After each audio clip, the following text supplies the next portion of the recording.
आज म तिमीहरूलाई दिनेछु भन्ने विषय लिएर परमेश्वरको वचन अध्ययन गर्ने समय लिनेछौँ। 1 थेसलोनिकीमा हेर्ने हो भने सधैँ आनन्दित रहौ, निरन्तर प्रार्थना गरिरहौ, सबै परिस्थितिमा धन्यवाद देऊ भन्ने वचन छ। सबै परिस्थितिमा भन्नाले चाहे राम्रो काम होस् अथवा नराम्रो काम, गाह्रो काम होस् अथवा सजिलो काम, जस्तोसुकै परिस्थिति भए पनि धन्यवाद दिनुपर्छ भन्ने अर्थ हो। तर यस्ता सबै विषयलाई बुझी हेर्ने हो भने हामीले परमेश्वरलाई धन्यवाद दिनुपर्ने निश्चित कारण रहेको छ। दाजुभाइ तथा दिदीबहिनीहरू, हामी सबैले परमेश्वरबाट अपार प्रेम पाइरहेका छौँ अनि परमेश्वरप्रतिको विश्वास पनि परमेश्वरबाट पाएनौँ भने के हामीले विश्वास लिन सक्छौँ होला त? अनि हामीले यो मेरो सिक्का हो, व्यक्तिगत क्षमता हो भनेर सजिलैसित सोच्न सकिने त्यस्ता कुराहरू पनि सबै परमेश्वरले नै दिनुभएको हो। परमेश्वरबाट धेरै कुराहरू पाएर पनि धन्यवाद चढाउन बिर्सियौँ भने हुँदैन नि, होइन र? संसारमा शक्तिशाली र प्रभावशाली मानिने वैज्ञानिकहरू, विद्वानहरू, राजनीतिज्ञहरू र व्यवसायीहरू, तिनीहरूलाई ती सबै अधिकार, धन, बुद्धि र ज्ञान दिनुहुने व्यक्ति को हुनुहुन्छ होला? परमेश्वर। सबै परमेश्वरले नै दिनुभएको हो। त्यसैले जुनसुकै काम गर्दा मलाई सधैँ एउटा छोटो कथा याद आउँछ। वैज्ञानिकहरू भेला भएर ईश्वरीय दायरामा समेत सहभागी हुन सक्ने जति वैज्ञानिक ज्ञान वृद्धि भएको छ। त्यसैले हामीहरू अब मानिस जस्तै अस्तित्व पनि बनाउन सक्छौँ भन्दै आफ्नो क्षमताको बारेमा एकदमै गर्वका साथ भनेछन्। त्यसैले एक दिन एकजना अलि साहसी वैज्ञानिकले परमेश्वरलाई चुनौती दिएछन्। उसले अब म पनि परमेश्वरले गर्नुहुने कार्य मजाले गर्न सक्छु, म मानिस पनि बनाउन सक्छु भनेछ। तब परमेश्वरले भन्नुभएछ, ल ठिक छ, प्रतिस्पर्धा गरी हेरौँ न त। तर एउटा शर्त छ, सबै कुरा तिम्रो आफ्नै प्रयोग गर, मेरो कुरा प्रयोग नगर। वैज्ञानिकले हुन्छ भनेछ। त्यसरी प्रतिस्पर्धा सुरु भएछ। तब के त्यो वैज्ञानिकले मानिस बनाउन सक्यो होला त? सकेन। उसले प्रतिलिपि गर्नै पर्ने भयो। एकछिनपछि परमेश्वरले, त्यो त मेरो माटो हो, तिम्रो आफ्नै माटोले बनाऊ भन्नुभयो। यो कथा अलि हाँस उठ्दो हुन सक्छ, तर हामी मानव जातिले परमेश्वरबाट पाएको कुरा प्रयोग नगरिकन आफैले गर्न सक्ने केही छ र? केही पनि छैन। हामीले सबै थोक परमेश्वरबाट पाएर प्रयोग गरिरहेका छौँ। त्यसैले हामीले आफ्नो ज्ञान, बुद्धि र साहसमा घमण्ड गरिरहन आवश्यक छैन। सबै कुरा अन्ततः परमेश्वरबाट पाएको हो, परमेश्वरले नै दिनुभएको हो। हामीले परमेश्वरको कुरा लिएर प्रयोग मात्र गरिरहेका हौँ। त्यसैले बुद्धिमान मानिसले आफ्नो बुद्धिमा घमण्ड गर्नु हुँदैन, ज्ञानी मानिसले आफ्नो ज्ञानमा घमण्ड गर्नु हुँदैन र साहसी मानिसले आफ्नो साहसमा घमण्ड गर्नु हुँदैन। ती सबै कुरा दिनुहुने परमेश्वरमा मात्र गर्व गर्न सक्ने हामीहरू हुनुपर्छ। परमेश्वर नहुनु भएको भए हामीले यस्ता कुराहरू कसबाट पाउन सक्थ्यौँ र? वैज्ञानिक प्रविधि जतिसुकै उत्कृष्ट भए पनि यदि परमेश्वरले परमेश्वरको कुराले होइन कि तिम्रो आफ्नै कुराले गरी हेर न त भन्नुभयो भने हामीले गर्न सक्ने कुरा केही हुन्छ होला त? केही पनि हुँदैन। परमेश्वरले बनाउनु भएको अन्न र फलफुलबाट पोषण पाएर हामीहरू सोच विचार गर्न र चलहल गर्न सक्छौँ। यदि परमेश्वरले तिमी आफैले बनाएको कुराद्वारा गरी हेर भन्नुभयो भने 1 हप्ता त परै जाओस्, हामी 3 दिन पनि बाँच्न सक्दैनौँ। यो भौतिक शरीर पनि परमेश्वरले नै दिनुभएको होइन र? त्यसैले हामीहरू सधैँ आनन्दित हुँदै सबै परिस्थितिमा धन्यवाद चढाउने हुनुपर्छ। परमेश्वर नहुनु भएको भए मैले के नै गर्न सक्थेँ र भन्ने सोच्दै परमेश्वरको सामु अझ नम्र हुँदै हामीले आफूलाई हुच्याउनुपर्छ। 1 कोरिन्थी 4:7 वचन सँगै हेर्नेछौँ। किनभने अरूहरूभन्दा तिमीहरू कुन कुरामा फरक छौ? तिमीहरूसित के छ जो तिमीहरूले के भनिएको छ पाएका होइनौ? परमेश्वरले भन्नुभयो, के तिमीहरूसँग भएका कुराहरूमध्ये परमेश्वरबाट नपाएको कुरा एउटा भए पनि छ र? छैन। अहिले हामीले लगाएको यो लुगा पनि परमेश्वरले नै बनाउनु भएको सामग्रीद्वारा तयार पारिएको हो। तिमीहरूसित के छ जो तिमीहरूले पाएका होइनौ?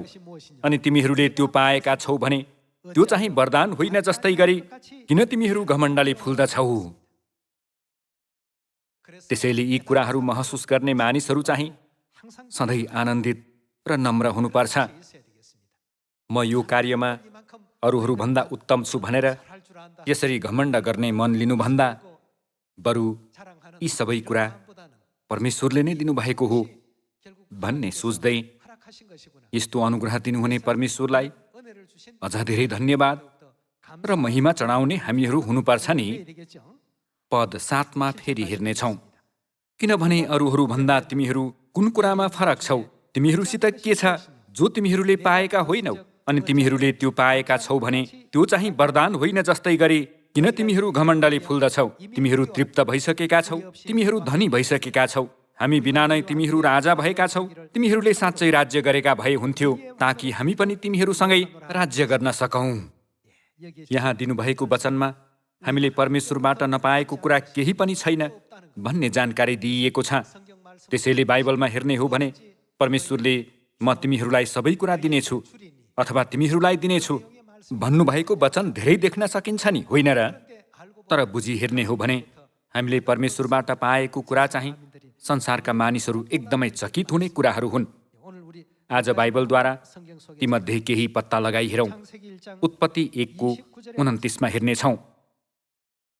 अनि परमेश्वरले भन्नुभयो, हेर, म तिमीहरूलाई पृथ्वीका सबै बिउ उमार्ने बोटहरू र फलमा नै बिउ हुने सबै फलका रुखहरू दिन्छु। ती तिमीहरूलाई आहाराको निम्ति हुनेछन्।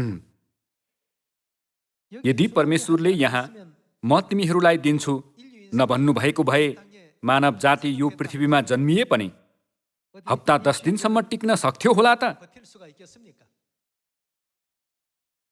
परमेश्वरले यसरी बोट बिरुवाहरू दिनुभएकोले मानिसहरू यस पृथ्वीमा आफ्नो स्वर उच्च पार्दै जिरहेका छन्। परमेश्वरले यहाँ के भन्नुभयो त? हेर, म तिमीहरूलाई पृथ्वीका सबै बिउ उमार्ने बोटहरू र फलमा नै बिउ हुने सबै फलका रुखहरू दिन्छु। ती तिमीहरूलाई आहाराको निम्ति हुनेछन्। तिमीहरूले यी कुराहरूद्वारा यो पृथ्वीमा जिउन सक्ने बल प्राप्त गर्नेछौ। म तिमीहरूलाई बाँच्न सक्ने शक्ति दिनेछु। यदि यस्ता कुराहरू नभएको भए यो पृथ्वीमा जीवित प्राणीहरूको अस्तित्व हुन्थ्यो होला त? कदापि अस्तित्व हुँदैन थियो। कहिलेकहीँ हामीहरू परमेश्वरबाट पाएको कुरालाई एकदमै हलुका, सानो र मूल्यहीन ठान्ने जस्तो मूर्खता गर्न पुग्छौँ। हामीले परमेश्वरबाट यस्ता कुराहरू नपाएको भए हाम्रो जीवन नै अस्तित्वमा रहन सक्दैन थियो भन्ने यथार्थतालाई बुझेर परमेश्वरबाट पाएको कुराको कदर गर्ने र बहुमूल्य ठान्ने हामीहरू हुनुपर्छ। उत्पत्ति 1 परमेश्वरले मानव जातिलाई भन्नुभयो, म तिमीहरूलाई पृथ्वीका सबै बिउ उमार्ने बोटहरू र फलमा नै बिउ हुने सबै फलका रुखहरू दिन्छु। ती तिमीहरूलाई आहाराको निम्ति हुनेछन्। यदि परमेश्वरबाट प्राप्त हुने बोट बिरुवाहरू बिना 1 महिना बाँच्नु भनियो भने कोही पनि बाँच्न सक्दैन। परमेश्वरको अनुग्रह यति बहुमूल्य छ। परमेश्वरको अनुग्रह रोकिएको त्यो क्षण हाम्रो हालत के हुन्छ होला? हामीहरू केही पनि गर्न नसक्ने अस्तित्व बन्न पुग्छौँ। दागको हाँगा बोटमै टाँसिरहँदा त्यसले हाँगाको भूमिका निर्वाह गर्न सक्छ। तर दागको हाँगा बुटबाट काटियो भने त्यो हाँगा आफैले केही गर्न सक्छ होला त? हाम्रो सम्बन्धमा पनि उस्तै हो। हामी सबैजना सधैँ परमेश्वरभित्र रहनुपर्छ। त्यसो भए परमेश्वरबाट केही कुरा पाउँदा मानिसमा कस्तो परिवर्तन आउने रहेछ? 1 राजा अध्याय 3 मार्फत परमेश्वरको शिक्षा अध्ययन गरी हेरौँ। 3:7 अब हे परमप्रभु मेरा परमेश्वर, तपाईले आफ्नो दासलाई मेरा पिता दाउदको सट्टामा राजा तुल्याउनु भएको छ। तर म त सानै बालक मात्र छु र मेरो कर्तव्य म जान्दिनँ। म तपाईँको दास यहाँ तपाईँले चुन्नुभएको तपाईँका प्रजाको बीचमा छु, जो असङ्ख्य र अनगिन्ती छ।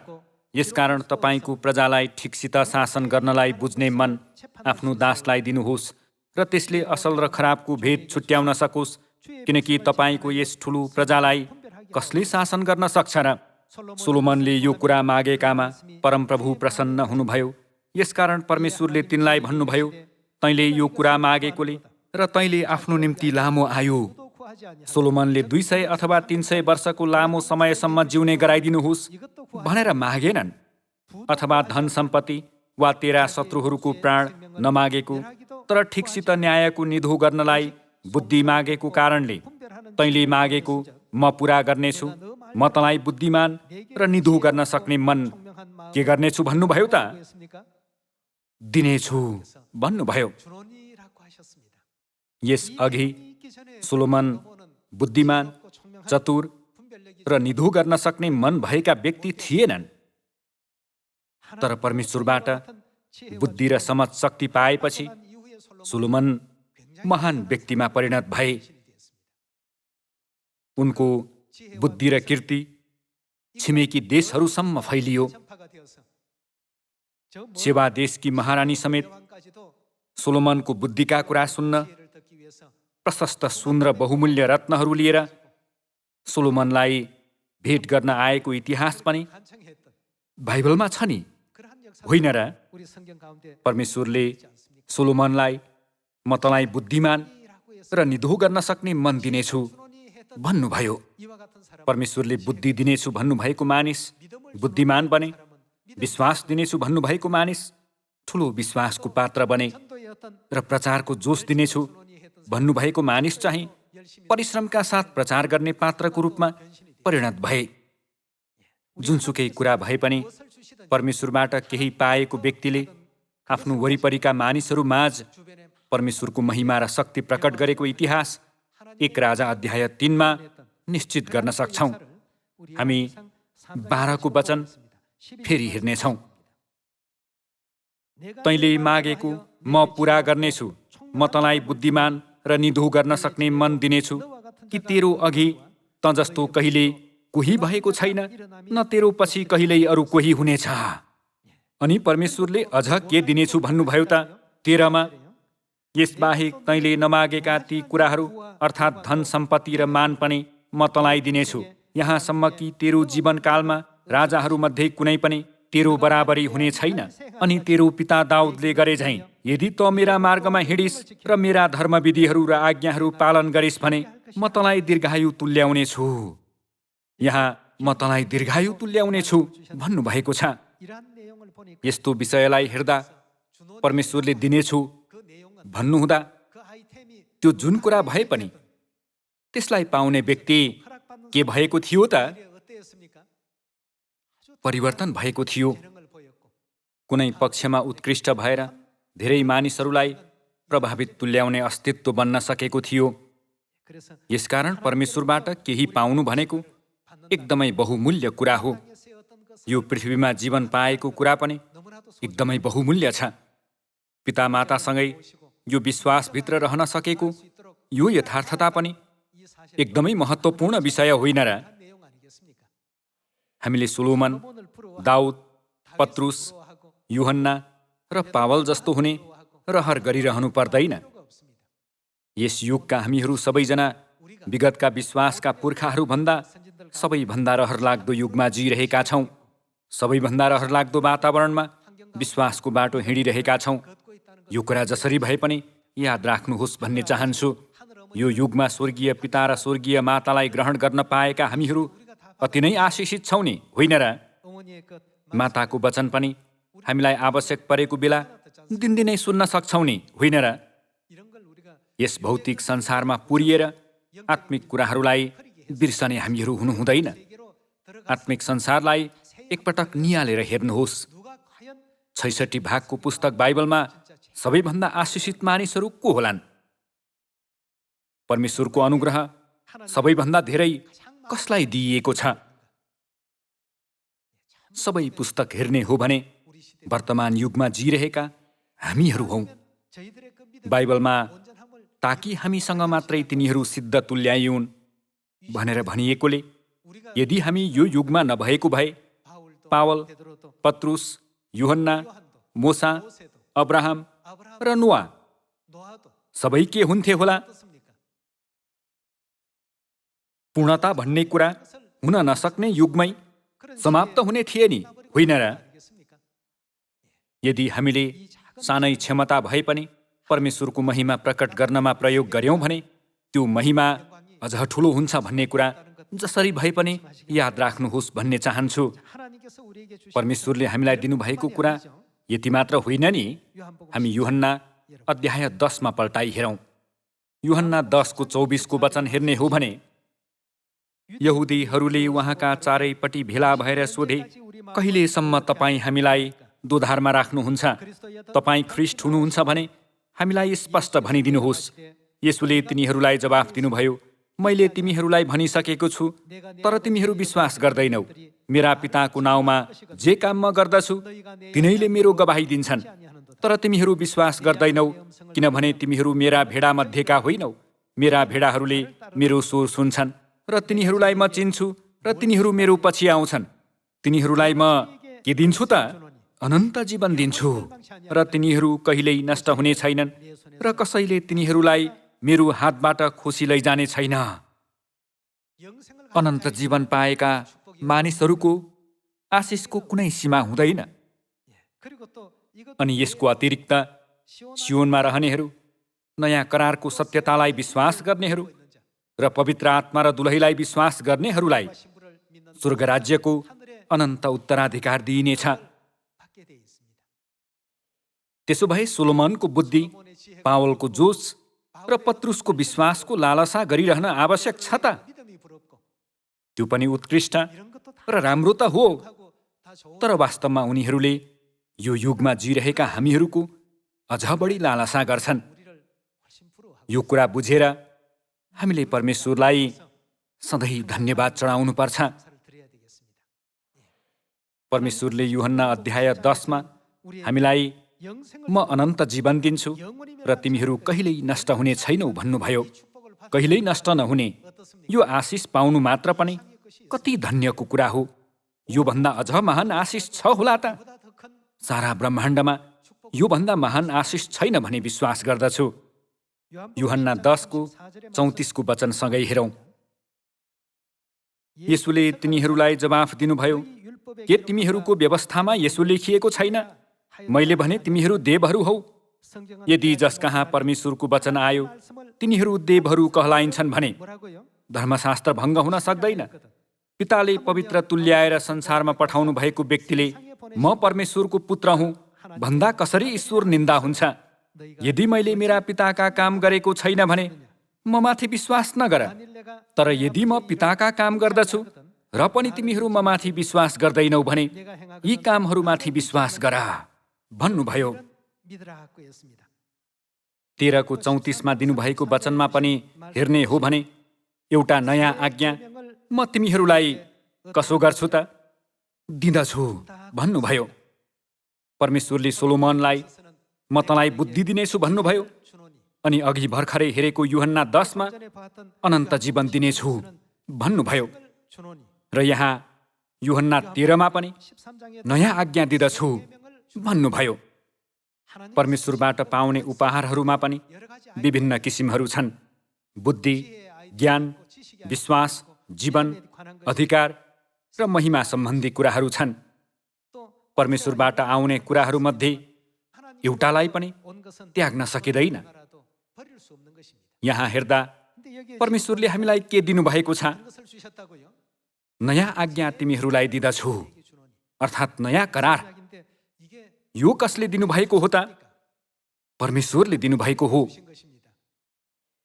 यदि सोलोमनको बुद्धि परमेश्वरबाट नभएको भए सोलोमनले साधारण व्यक्तिको रूपमा आफ्नो जीवन समाप्त गर्थे होलान्, इतिहासका अन्य राजाहरूले जस्तै। तर परमेश्वरले उनलाई केही विशेष कुरा, अरूहरूलाई नदिनुभएको कुरा दिनुभयो। सोलोमनको उत्कृष्ट बुद्धिको बारेमा सुन्न चाहेर छिमेकी देशहरूबाट थुप्रै मानिसहरू बादल झैँ उहिरिएर आउने गर्थे। सोलोमनको बुद्धि उनको आफ्नै क्षमताद्वारा आएको थिएन। परमेश्वरले उनलाई माया गर्नु भएर दिनुभएको थियो। अहिलेका हामीलाई चाहिँ परमेश्वरले प्रेम गर्नुभएकोले कहिल्यै पनि नष्ट नहुने के दिनुभयो त? अनन्त जीवन दिनुभयो। अनि अनन्त जीवन दिनुहुँदा नयाँ आज्ञा पनि दिनुभयो भनिएको छ। नयाँ करार र नयाँ व्यवस्था पनि भनिने यो नयाँ आज्ञाको बारेमा बाइबल र अगमवक्ताहरूले एकदमै महत्त्वपूर्ण अगमबाडी गरेका छन्। कस्तो अगमबाडी हो भन्ने बारे यर्मिया 31 को वचनमा गएर एकपटक हेरौँ। 31 को वचन हेर्ने हो भने परमप्रभु भन्नुहुन्छ, ती दिन आउनेछन् जब इस्राएलको घरानासँग र यहुदाको घरानासँग के गर्नेछु? एउटा नयाँ करार स्थापना गर्नेछु भन्नुभएको छ। येशूज्यूले नयाँ आज्ञा दिँदछु भन्नुभएको थियो। त्यो नयाँ आज्ञा नै अर्को शब्दमा भन्ने हो भने नयाँ करार हो। यो नयाँ करार येशूज्यू यस पृथ्वीमा आउनुभन्दा 700 वर्ष अघि नै अगमवक्ताद्वारा अगमबाडी र प्रतिज्ञा गर्नु भएर हामीलाई प्रदान गर्नुभएको कुरा होइन र? नयाँ करारको सत्यता ग्रहण गर्ने सबै मानिसहरूलाई परमेश्वरले अनन्त जीवन दिने प्रतिज्ञा गर्नुभएको छ। 32 को वचन लगातार हेरौँ। तिनीहरूका पुर्खाहरूसँग मैले बाँधेको करार जस्तै यो हुने छैन, जब मैले तिनीहरूलाई हातमा समातेर मिश्र देशबाट डुर्याएर ल्याएको थिएँ। परमप्रभु भन्नुहुन्छ, तिनीहरूले मेरो करार भङ्ग गरे, यद्यपि म तिनीहरूका पिता थिएँ। परमप्रभु भन्नुहुन्छ, ती दिनपछि म इस्राएलको घरानासँग यो करार बाँध्नेछु। तिनीहरूका मनमा मेरो व्यवस्था राखिदिनेछु र तिनीहरूका हृदयमा त्यो लेखिदिनेछु र म तिनीहरूका परमेश्वर हुनेछु र तिनीहरू मेरा प्रजा हुनेछन्। परमप्रभुलाई चिन भनेर अब उसो कुनै मानिसले आफ्नो छिमेकीलाई वा आफ्ना दाजुभाइलाई सिकाउने छैन, किनकि सानादेखि लिएर ठुलासम्म तिनीहरू सबैले मलाई चिन्नेछन्। परमप्रभु भन्नुहुन्छ, किनकि तिनीहरूका अपराधहरू म क्षमा गर्नेछु र म तिनीहरूका पाप फेरि कहिल्यै सम्झने छैन। परमेश्वरले यो नयाँ करारद्वारा हाम्रा सबै अपराध र पापहरू कसो गर्नेछु भन्नुभयो त? पूर्ण रूपमा नष्ट गर्नेछु, क्षमा गर्नेछु भन्नुभयो। यो कति ठुलो अनुग्रह र आशिष हो नि। यो नयाँ आज्ञा ग्रहण नगर्ने मानिसहरूले कदापि स्वर्गमा गरेको पाप र अधर्महरू क्षमा पाउन सक्दैनन्। यहाँहरू र मैले परमेश्वरबाट अहिले यस्ता थुप्रै अनुग्रहहरू पाइरहेका छौँ। सबै परिस्थितिमा धन्यवाद दियो भन्ने यो वचन व्यवहारमा लागू गर्न नसक्नुको कारण केही छ र? सधैँ सबै कुरामा धन्यवाद चढाउँ। परमेश्वर धन्यवाद, हजुरले मलाई यो दिनुभयो, त्यो पनि दिनुभयो। आफ्नो वरिपरि हुनुभएका सन्तानहरूलाई पनि एकपटक हेर्नुहोस् त। परमेश्वरले कहिल्यै पनि हाम्रो वरिपरि नचाहिने व्यक्तिहरू दिनुभएको छैन। तर हामीले यो कुरा महसुस गरेनौँ भने यो व्यक्ति त चाहिन्छ, तर उक्त व्यक्ति चाहिँ नभए पनि हुन्छ होला भन्ने सोचाइ सजिलैसँग लिन पुग्छौँ। तर व्यक्ति, बुद्धि र प्रतिभा जे भए पनि परमेश्वरले दिनुभएको सबै कुराको निम्ति धन्यवाद चढाउने हामीहरू हुनुपर्छ नि, होइन र? यस युगमा जिरहेका हामीलाई परमेश्वरले दिनुभएका वचनहरूमध्ये व्यर्थमा भुइँमा खस्ने वचन एउटा पनि छैन भन्ने कुरा सधैँ हृदयमा खोप्नुपर्छ। हामीले परमेश्वरलाई आज पनि धन्यवाद, भोलि पनि धन्यवाद भन्नुपर्छ। कहिलेकहीँ विभिन्न समस्याहरूको सामना गर्दै कठिन समयबाट गुज्रनुपर्ने हुन्छ। त्यसबेला यदि परमेश्वर हुनुहुन्छ भने किन मेरा समस्याहरू हल गरिदिनुहुन्न भन्दै परमेश्वरलाई गलत तरिकाले बुझ्ने मानिसहरू पनि हुन सक्छन्। तर परमेश्वरले दिनुहुने सबै परिस्थितिलाई ध्यानपूर्वक हेर्ने हो भने उक्त परिस्थितिद्वारा अन्त्यमा हामीलाई अनन्त स्वर्गीय राज्यको राजकीय पुजारीगिरीको रूपमा नियुक्त गर्न चाहनुहुने परमेश्वरको ठूलो प्रबन्ध रहेको कुरा पत्ता लगाउन सकिन्छ। विगतमा गाडीको सुविधा नहुँदा मानिसहरूको दुवै खुट्टा बलियो थियो भन्ने गरिन्छ। स्वस्थ थियो। कमजोर खुट्टा भएको अथवा अस्वस्थ खुट्टा भएको मानिस त्यति थिएन। किनभने एउटा गाउँबाट अर्को गाउँमा जाँदा कसो गर्नु पर्थ्यो त? हिँडेर जानु पर्थ्यो। तर गाडीको आविष्कार भएपछि दैनिक जीवन सहज बने तापनि त्यो सुविधाले शरीर चाहिँ के भएको छ त? दैनिक क्रियाकलाप कम हुँदै गएको छ। यस्ता कुराहरूलाई विचार गरी हेर्दा परमेश्वरले हामीलाई गाह्रो अवस्थामा राख्नुहुँदा त्योद्वारा अर्को पक्ष विकास हुने गराउनुहुन्छ र हामीलाई लाभदायक हुने कुरा निश्चित दिनुहुन्छ भन्ने महसुस गर्न सकिन्छ। यो कुरा नबिर्सन परमेश्वरले हामीलाई अनुरोध गर्नुभएको छ। अरूहरूसँग त गाडी छ, मसँग चाहिँ छैन। यसरी कहिल्यै पनि आफूलाई अरूसँग नदाँज्नुहोस्। यसरी सुविधाको पछि लाग्ने मानिसहरू अन्य कुराबाट वञ्चित हुन पुग्छन्। तर अर्कोतिर जति असुविधा भयो त्यति नै त्यसले हामीलाई बलियो र स्वस्थ बनाउँछ नि, होइन र? त्यसैले परमेश्वरले हामीलाई दिनुभएको सबै कुराको निम्ति धन्यवाद चढाउनुपर्छ र हामीलाई राखिदिनु भएको हरेक परिस्थितिमा कृतज्ञ हुनुपर्छ। परमेश्वरले हामीलाई दिनेछु भन्नुभएका कुराहरूमध्ये विगतमा परमेश्वरले यहोशुलाई दिनुभएको केही कुरा छ। त्यस विषयमा एकपटक हेरौँ। यहोशु 1:1 परमप्रभुका दास मोसाको मृत्युपछि मोसाका सहायक नूनका छोरा यहोशुलाई परमप्रभुले यसो भन्नुभयो, मेरो दास मोसा मर्यो, यसकारण उठ, तैँ सबै मानिसहरूलाई लिएर यर्दन पारी मैले इस्राएलीहरूलाई दिन आँटेको देशमा जा। मैले मोसालाई प्रतिज्ञा गरे झैँ तेरा पैतालाले कुल्चिने सबै जग्गा म तँलाई दिनेछु। तेरा पैतालाले कुल्चिने सबै जग्गा म तँलाई दिनेछु भनिएको छ।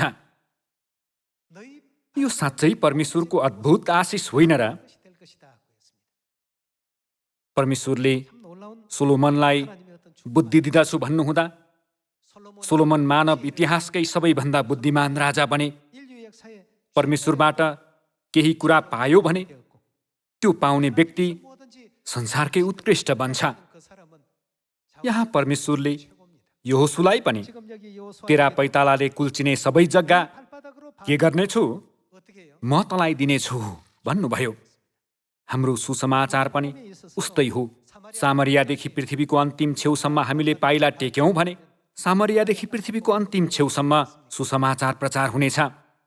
हामीहरू हिचकिचाउनु पर्ने कुरै छैन। परमेश्वरको वचनलाई मात्र पक्रेर अघि बढ्ने हामीहरू हुनुपर्छ नि। परमेश्वरले दिनेछु भन्नुहुँदा त्यो हामीलाई चाहिँदैन भन्दै इन्कार गर्नु हुँदैन। आमेन भन्दै सबै लिनुपर्छ। परमेश्वरले यो वचन यहोशुको युगमा जिरहेका हामीहरूलाई पनि दिनुभएकोले सामरियादेखि पृथ्वीको अन्तिम छेउसम्म सबैले आफ्नो पाइला चालौँ। यत्तिकै पाइला चाल्ने होइन कि सुसमाचार प्रचार गर्दै चाल्नुपर्छ नि, होइन र? पद 4 हेरौँ। मरुभूमिदेखि लेबनानसम्म लिएर महानदी अर्थात् युफ्रेटिस नदीदेखि हित्तीहरूको जम्मै देश पश्चिमतिर महासागरसम्मै तिमीहरूको सिमाना हुनेछ। तेरो जीवनभरि तेरो सामुन्ने कोही मानिस खडा हुन सक्ने छैन। जसरी म मोसासँग रहेँ त्यसरी नै म तँसँग रहनेछु। म तँलाई छोड्ने अनि तँलाई त्याग्ने छैन। बलियो र खुब साहसी बन, किनकि मैले तिनीहरूका पिता पुर्खाहरूलाई दिन्छु भनी प्रतिज्ञा गरेको देश तिनीहरूको अधिकारमा गराउन तैँले तिनीहरूलाई अगुवाई गर्नेछस्। बलियो र अति साहसी हो। मेरो दास मोसाले तँलाई आज्ञा गरे अनुसार सबै व्यवस्था पालन गर। त्यसबाट दाहिनेतिर वा देब्रेतिर नफर्कनु र तँ चाहिँ गए पनि सफलता पाउनेछस्। परमेश्वरले हामीलाई पैतालाले कुल्चिने सबै जग्गा दिनेछु भन्नुभएको छ। अनि जे गरे पनि सफलता दिने प्रतिज्ञा पहिल्यै गरिसक्नु भएको छ। यहोशूको समयमा दिनुभएको यो प्रतिज्ञा अहिले जस्ताको तस्तै साकार भइरहेको छ। यस वर्तमान युगमा यहाँहरू र मैले परमेश्वरको प्रतिज्ञा पाएका छौँ। तेरा पैतालाले कुल्चिने सबै जग्गा म तँलाई दिनेछु। तर पैतालाले नकुल्चिने ठाउँ नपाउने भएकोले कुल्चिनुपर्छ। सियोनको पर्वतमा शुभ समाचार ल्याउनेहरूका पाइला कति सुन्दर! हामीले यस्तो राम्रो सुन्दर कार्य सामरिया र पृथ्वीको अन्तिम छेउसम्म गएर गर्नुपर्छ। अनि अझै पनि सुसमाचारभित्र नआएका भाइ बहिनीहरू सबैलाई खोज्ने हामीहरू हुनुपर्छ। परमेश्वरले हामीलाई निश्चय नै दिनेछु भन्नुभएको छ। विजय पनि दिने प्रतिज्ञा गर्नुभएको छ। अनि स्वर्गको शान्ति पनि दिने प्रतिज्ञा गर्नुभएको छ। उक्त प्रतिज्ञालाई विश्वास गर्दै सामरिया र पृथ्वीको अन्तिम छेउसम्म यो सुसमाचार अझ अनुग्रहात्मक रूपले प्रचार गरौँ। परमेश्वरबाट प्राप्त गरेको सबै क्षमताहरू पूर्ण रूपमा प्रयोग गर्ने सबै सियोनका सन्तानहरू हुनुहुनेछ भनी आशा गर्दछु। परमेश्वरबाट पाएको कुरा सबै अमूल्य छ। हामीले पाएको नयाँ आज्ञा पनि अमूल्य छ, नयाँ करार पनि अमूल्य छ, अनन्त जीवन पनि अमूल्य छ, बुद्धि पनि अमूल्य छ र विश्वास पनि अमूल्य छ। सबै कुराहरू अमूल्य छन्। यदि परमेश्वरले तिमीहरूसँग भएको कुराद्वारा मुक्ति पाओ भन्नुभएको भए के हामीहरू स्वर्ग जान सक्थ्यौँ होला? परमेश्वरका कुराहरू केही पनि प्रयोग नगरी तिमीहरूसँग भएको कुराद्वारा स्वर्ग फर्का भन्नुभएको भए हामीहरू एक पाइला पनि स्वर्गतिर चाल्न सक्ने थिएनौँ। तर परमेश्वरका कुराहरू लिएर आओ भन्नुभएकोले त्यसलाई पक्रेर अनन्तको स्वर्ग राज्यसम्म पछ्याउने हामीहरू हुनुपर्छ नि। पितामाता, यो समयमा पुनः एकपटक धन्यवाद चढाउँछु। धेरै कुराहरू प्रदान गर्नु भएर थुप्रै आशिषहरू दिनुहुने एलोहिम परमेश्वरलाई अनन्त महिमा र धन्यवाद चढाउँदै प्रवचन समाप्त गर्दछु। धन्यवाद।